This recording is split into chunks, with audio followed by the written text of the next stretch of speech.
Seperti yang kita semua ketahui bahwa negara Indonesia merupakan salah satu negara yang memiliki industri pertanian yang besar. Dengan seiring bertumbuhnya agroindustri, maka hal ini juga akan berdampak pada potensi munculnya penyakit-penyakit akibat aktivitas tersebut. Sehingga, kita harus mengetahui apa saja penyakit yang kemungkinan akan muncul.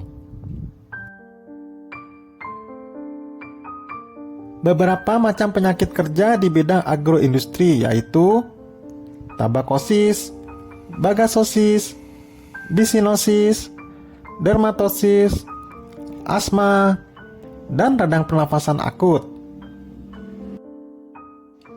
Penyakit tabakosis merupakan nama penyakit sebagai akibat pengaruh debu tembakau kepada para pekerja.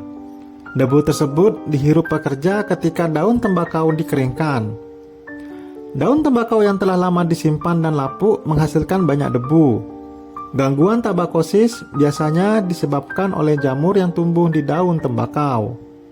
Tetapi sebagian dikarenakan nikotin yang dikandungnya.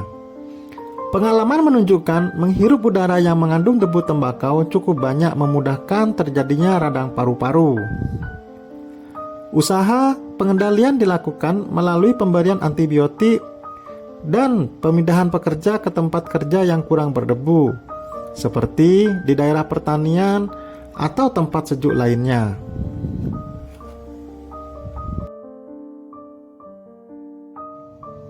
Penyakit bagasosis merupakan penyakit paru-paru dikarenakan bagas, yaitu ampas tebu sesudah tebu diperas dan diambil gulanya. Bagas yang lama disimpan, kering, rapuh, dan berjamur yang dapat menyebabkan penyakit tersebut.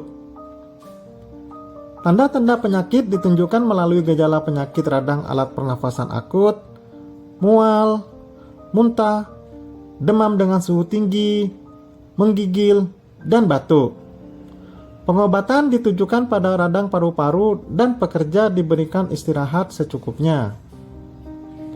Usaha pencegahan dilakukan dengan membasahi bagas serta penyimpanan bagas tidak terlalu lama sebelum dipakai atau dibuang. Penyakit bisinosis merupakan penyakit pada saluran pernafasan akibat sering menghirup debu dari kapas, rami, atau linen. Kondisi yang juga dikenal dengan brown lung disease, meal fever, hingga cotton workers lung ini memang lebih banyak ditemukan pada pekerja yang langsung bersinggungan dengan berbagai serat nabati tersebut. Dibandingkan dengan kapas yang sudah diproses menjadi benang, kain, atau bahan jadi lainnya, pekerja yang mengolah kapas mentah memiliki risiko paling tinggi terkena bisinosis. Gejala bisinosis biasanya muncul setelah 1 minggu seseorang bekerja dan akan membaik pada akhir minggu. Itulah mengapa penyakit ini juga disebut Monday fever. Langkah pertama yang kerap dilakukan dokter untuk mendiagnosis penyakit bisinosis adalah bertanya seputar pekerjaan Anda dan gejala yang sudah Anda rasakan. Dokter mungkin juga akan meminta Anda menggunakan peak flow meter untuk memeriksa paru-paru selama hari kerja. Alat ini akan menunjukkan seberapa cepat paru-paru Anda mengeluarkan udara. Jika pernapasan Anda berubah pada saat-saat tertentu, dokter dapat mengetahui kapan dan di mana Anda terkena faktor pemicu bisinosis. Penyakit dermatosis merupakan istilah yang mengacu pada penyakit pada sistem integumen. Klasifikasi ini mencakup semua yang ada di permukaan tubuh seperti kulit, kuku, dan rambut. Setiap kondisi yang mempengaruhi kulit dapat dikategorikan sebagai dermatosis. Hal ini juga termasuk peradangan kulit atau dikenal dengan dermatitis. Penyebab penyakit ini diantaranya yaitu bakteri dan jamur. Bakteri Staphylococcus aureus dan Streptococcus pyogenes dapat menyebabkan infeksi kulit seperti impetigo. Jamur tinea dapat menyebabkan infeksi kulit, diantaranya seperti athlete's foot atau penyakit kulit pada kaki atlet. Gejala dermatosis hampir sama dengan kondisi gangguan pada kulit lainnya, seperti gatal atau ruam merah. Hal ini yang membuat dokter akan kesulitan dalam mendiagnosis dermatosis. Penggunaan masker, sarung tangan, dan sepatu safety dilakukan sebagai usaha pencegahan ketika sedang melakukan pekerjaan. Penyakit asma. Asma terdapat pada pekerja yang mengerjakan biji atau hasil pertanian lainnya. Grain asma adalah penyakit sesak nafas dikarenakan butir-butir beras dan gandum. Tamarin asma adalah penyakit akibat alergi alat pernafasan kepada buah tamarin. Asma juga disebabkan bahan-bahan halus seperti tepung. Flor asma disebabkan kutu-kutu tepung atau tepung itu sendiri. Secara umum diketahui peristiwa terjadinya asma diakibatkan kepekaan terhadap tepung sari berbagai tanaman yang terbawa angin dan dihirup penderita. Tanda-tanda asma adalah sesak nafas, terutama kesulitan dalam mengeluarkan nafas. Terdengar suara khusus pernafasan seringkali terdengar tanpa menggunakan alat bantu stetoskop. Pengobatan dilakukan dengan menggunakan obat antihistamin atau adrenalin, sekaligus memindahkan pekerja dari pekerjaan yang menyebabkan ia menghirup alergennya.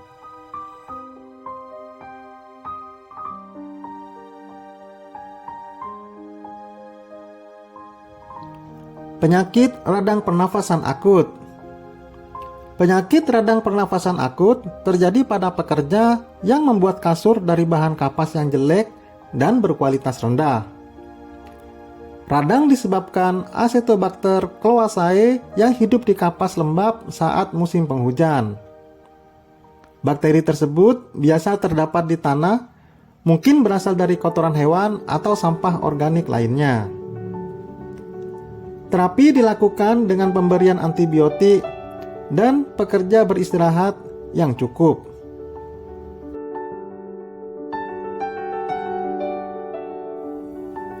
Keputusan Presiden nomor 22 tahun 1993. Hak atas jaminan kecelakaan kerja bagi tenaga kerja yang hubungan kerjanya telah berakhir dapat diberikan apabila penyakit tersebut timbul dalam waktu paling lama 3 tahun terhitung sejak hubungan kerja berakhir. Penyakit akibat kerja. Penyakit akibat kerja adalah penyakit yang disebabkan oleh pekerjaan atau lingkungan kerja yang akan berakibat cacat sebagian maupun cacat total. Cacat sebagian adalah hilangnya atau tidak fungsinya sebagian anggota tubuh tenaga kerja untuk selama-lamanya. Sedangkan cacat total adalah keadaan tenaga kerja tidak mampu bekerja sama sekali untuk selama-lamanya.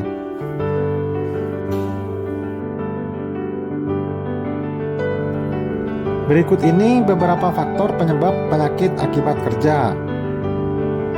Faktor yang pertama yaitu faktor fisik. Suara tinggi atau bising dapat menyebabkan ketulian. Temperatur yang tinggi dapat menyebabkan hiperpireksia, miliaria, heat cramp, heat exhaustion, dan heat stroke. Radiasi sinar elektromagnetik inframerah menyebabkan katarak, ultraviolet menyebabkan konjungtivitis, radioaktif dan sinar X dapat menyebabkan gangguan terhadap sel-sel tubuh manusia. Tekanan udara yang tinggi dapat menyebabkan Caisson disease. Getaran dapat menyebabkan Raynaud's disease, gangguan proses metabolisme, dan polyneuritis. Faktor yang kedua yaitu golongan kimia yang berasal dari bahan baku, bahan tambahan, hasil antara, hasil samping maupun hasil produk, sisa produksi ataupun bahan buangan. Bentuknya dapat berupa zat padat, cair, gas atau uap, maupun berbentuk partikel. Cara masuk ke tubuh dapat melalui saluran pernafasan, saluran pencernaan, kulit, dan mukosa. Masuknya dapat secara akut dan secara kronis. Efeknya terhadap tubuh yaitu iritasi, alergi, korosif, aspiksia, keracunan sistemik, kanker, kerusakan atau kelainan janin, pneumokoniosis, efek bius atau narkose, pengaruh atau kelainan genetik.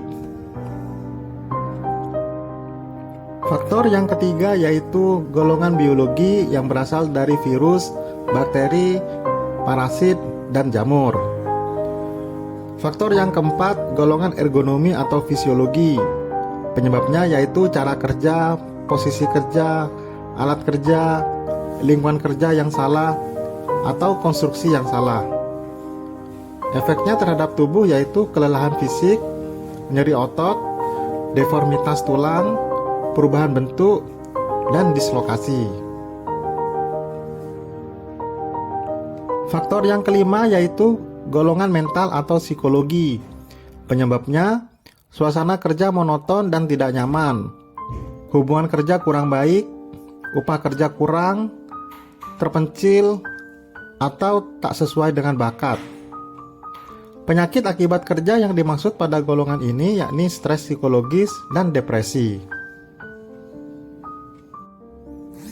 Jenis-jenis penyakit yang tergolong PAK: pneumokoniosis, silokosis, asbestosis, antraksilikosis. Penyakit paru dan saluran pernafasan yang disebabkan oleh debu logam keras. Penyakit paru dan pernafasan yang disebabkan oleh debu kapas atau penyakit bisinosis. Asma akibat kerja yang disebabkan oleh penyebab sensitisasi dan zat perangsang yang dikenal dalam proses pekerjaan. Alveolitis alergika atau infeksi paru karena debu atau kotoran burung. Penyakit yang disebabkan berilium atau persenyawaannya yang beracun. Penyakit yang disebabkan kadmium, arsen, raksa, timbal, dan fluor.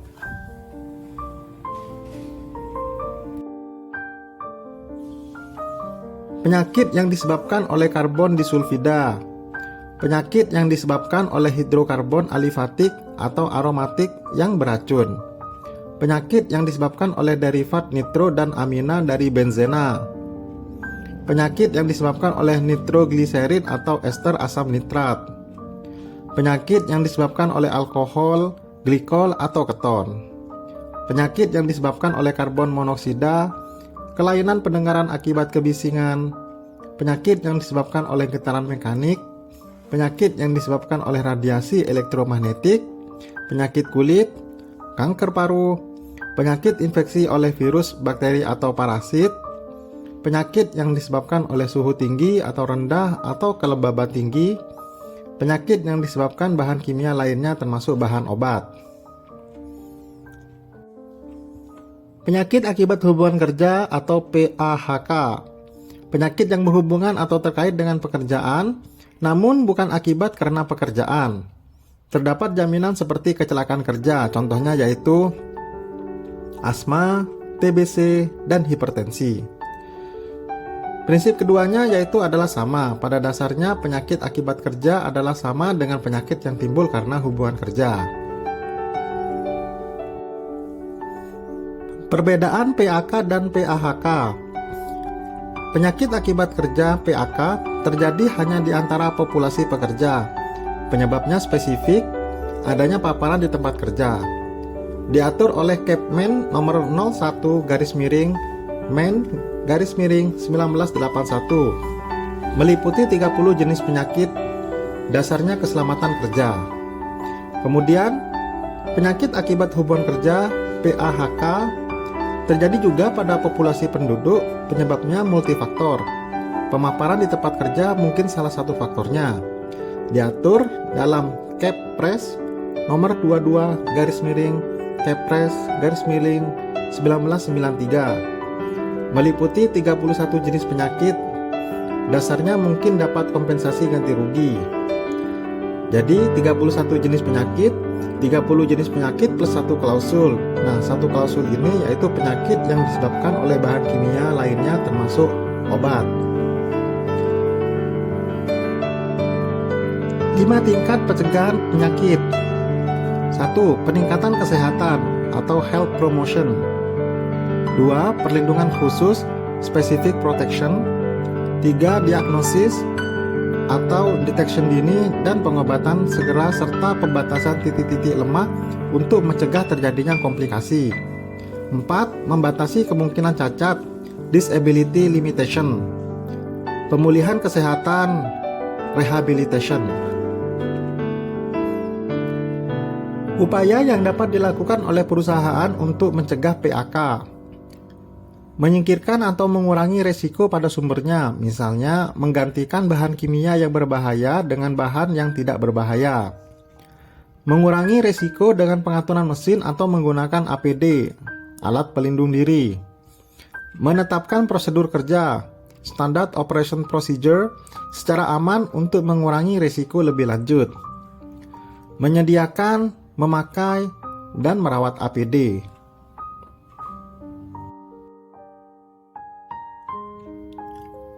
Alat pelindung diri disingkat APD adalah suatu alat yang mempunyai kemampuan untuk melindungi seseorang yang fungsinya mengisolasi sebagian atau seluruh tubuh dari potensi bahaya di tempat kerja. Dasar hukum APD yaitu Permenakertrans RI nomor per.08 MEN 7/2010 tentang alat pelindung diri. Pengusaha wajib menyediakan APD bagi pekerja atau buruh di tempat kerja dan wajib diberikan secara cuma-cuma alias gratis. Beberapa jenis APD yaitu pelindung kepala, pelindung mata dan muka, pelindung telinga, pelindung pernafasan beserta perlengkapannya, pelindung tangan, pelindung kaki, pakaian pelindung, alat pelindung jatuh perorangan, dan pelampung. Berikut ini beberapa contoh gambarannya, mulai dari kacamata, helm, sepatu safety, sarung tangan, dan lain-lain. Manajemen APD. Pengusaha wajib melaksanakan manajemen APD antara lain: A. Identifikasi kebutuhan dan syarat APD. B. Pemilihan APD yang sesuai dengan jenis bahaya dan kebutuhan atau kenyamanan pekerja atau buruh. C. Pelatihan. D. Penggunaan, perawatan, dan penyimpanan. E. Penata laksanaan, pembuangan, atau pemusnahan. F. Pembinaan. G. Inspeksi. Dan H. Evaluasi dan pelaporan.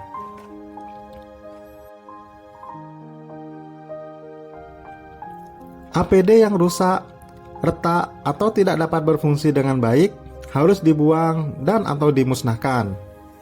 APD yang habis masa pakainya atau kadaluarsa serta mengandung bahan berbahaya harus dimusnahkan sesuai dengan peraturan perundang-undangan. Pemusnahan APD yang mengandung bahan berbahaya harus dilengkapi dengan berita acara pemusnahan atau BAP. Pekerja atau buruh dan orang lain yang memasuki tempat kerja wajib memakai atau menggunakan APD sesuai dengan potensi bahaya dan resikonya. Pekerja atau buruh berhak menyatakan keberatan untuk melakukan pekerjaan apabila APD yang disediakan tidak memenuhi ketentuan dan persyaratan. Pengusaha atau pengurus wajib mengumumkan secara tertulis dan memasang rambu-rambu mengenai kewajiban penggunaan APD di tempat kerja.